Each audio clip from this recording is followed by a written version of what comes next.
Hello and welcome to Build Proportion Lab at DevOps Belgium 2024. My next guest is Andrei. Welcome. Hi, thanks for inviting me.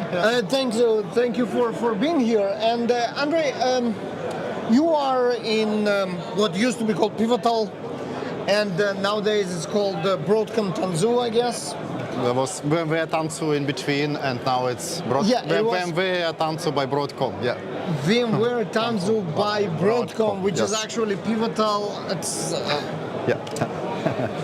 the fate of software conferences is interesting. Now, if I remember correctly, in way back in the beginning, Pivotal was was it a consultants company, or how should we describe it correctly? It's I would say it's a company with really something completely different from others for me.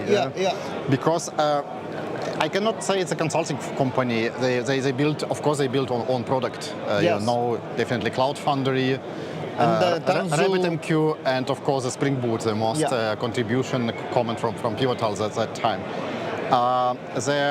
Parallel to that, to the just product development, they have kind of labs, application labs group.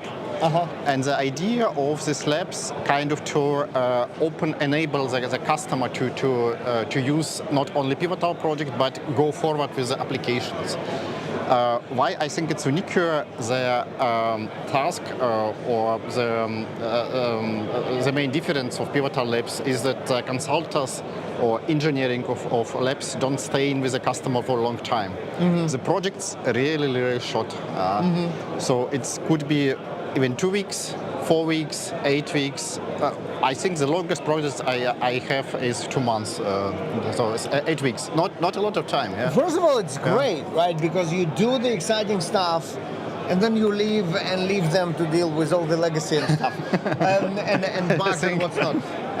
But I think that the interesting part is that this short term, it kind of forces you to be very effective and productive in the way you work. Absolutely, yeah. And what we want to talk about is some of the methodologies that makes it possible to make an impact in those 2 to 4 weeks. Yeah, that's perhaps also the reason why it's too short, because the idea of Pivotal was not to stay to be paid for a long time, for years. Yeah, I worked a lot in other consulting company, and my longest project was 4 years. So I really 4 years worked for one customer and staying basically with the same people as a consultant.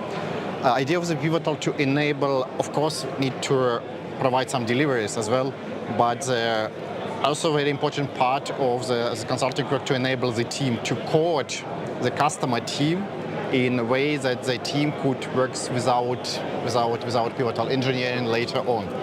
So what methodologies did you use to make those 4 weeks as impactful as possible? Yeah. It depends, of course, a little bit from the customer specific and for the project specific, but normally the first phase of the project is to learn in the business domain. Because without knowledge of the business domain, you cannot modernize system in the right way. The business is the first. To learn the business, if normally we have kind of modernization, not a greenfield project, but modernization projects where we have already, customer has already some system, and he knows more or less from the business perspective what to achieve. In this case, use normally Swift methodology, and the first part of that is the event storming. So to understand the business domain, event storming is a bit lightweight of the classical event storming from Brandolini. What is event storming? Yeah, what is event storming? Event storming is a way to mostly to remove the gap between the engineering team and the business expert, also management. So idea is to get all people in one room. In the ideal way, of course, need to meet personally, not remotely, but it works remotely a little bit, not so good, but works anyway.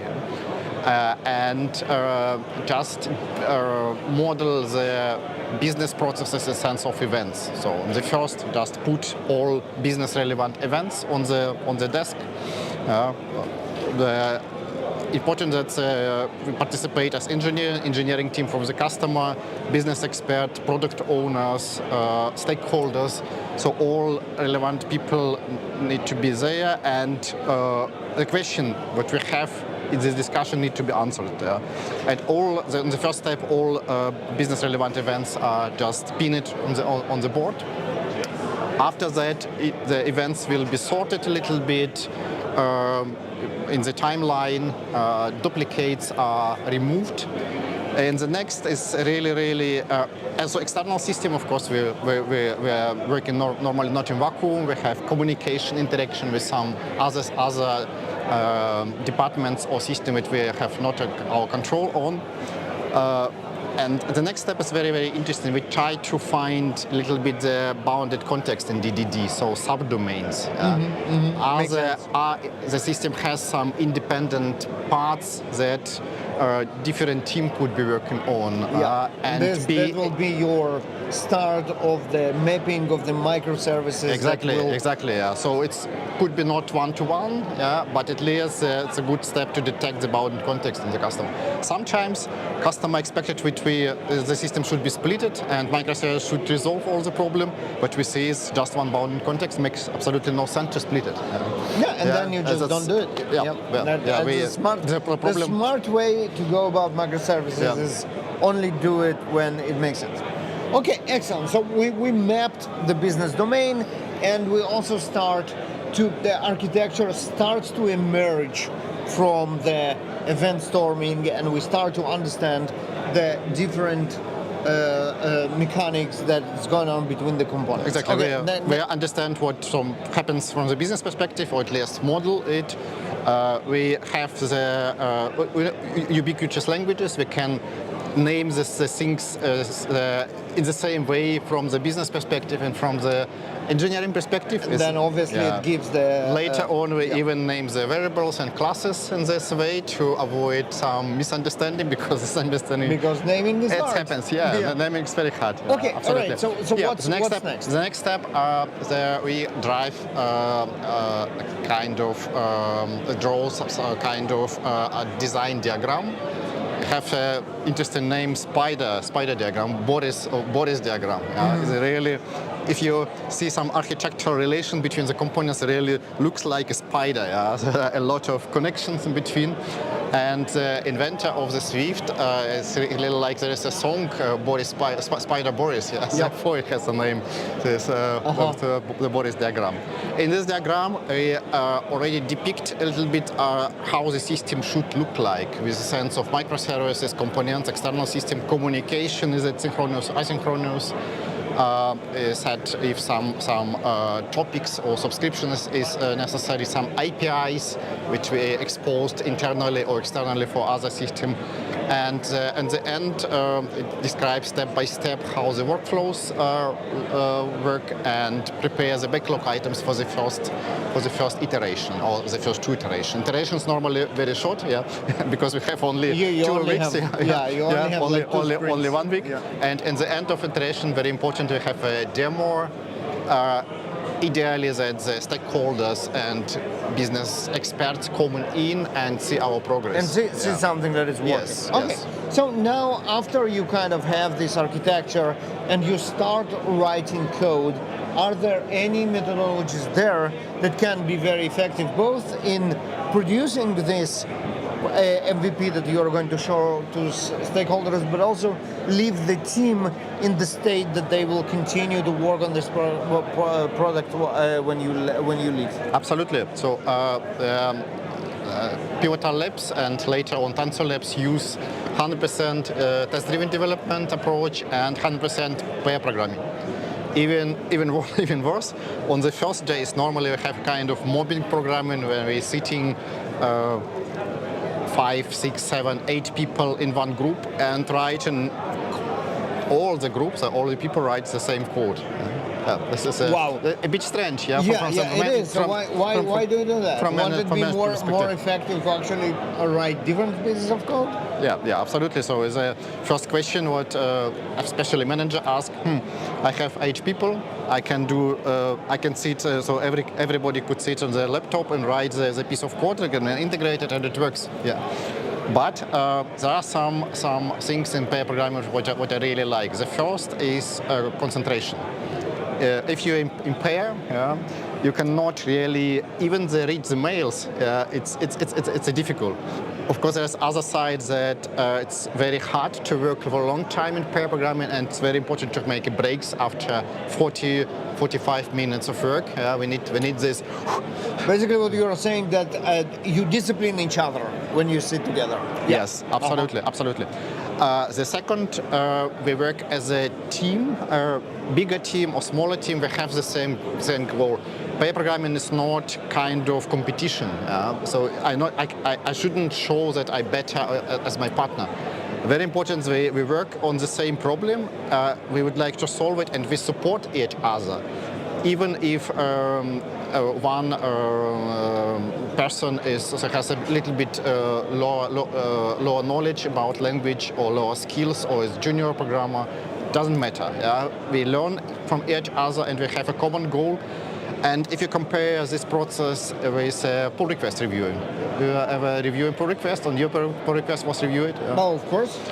It's sometimes this ping pong game. Yes. You said something. You disagree. Yes. Your answer. There is another answer. I have very interesting story about the pull request reviewing, where the people communicate weeks and still disagree. I think the pair programming is nice solution for that, because you really work as a team, and this kind of conflicts resolve very quickly. So normally, if the partner disagree with me, I say, let's try.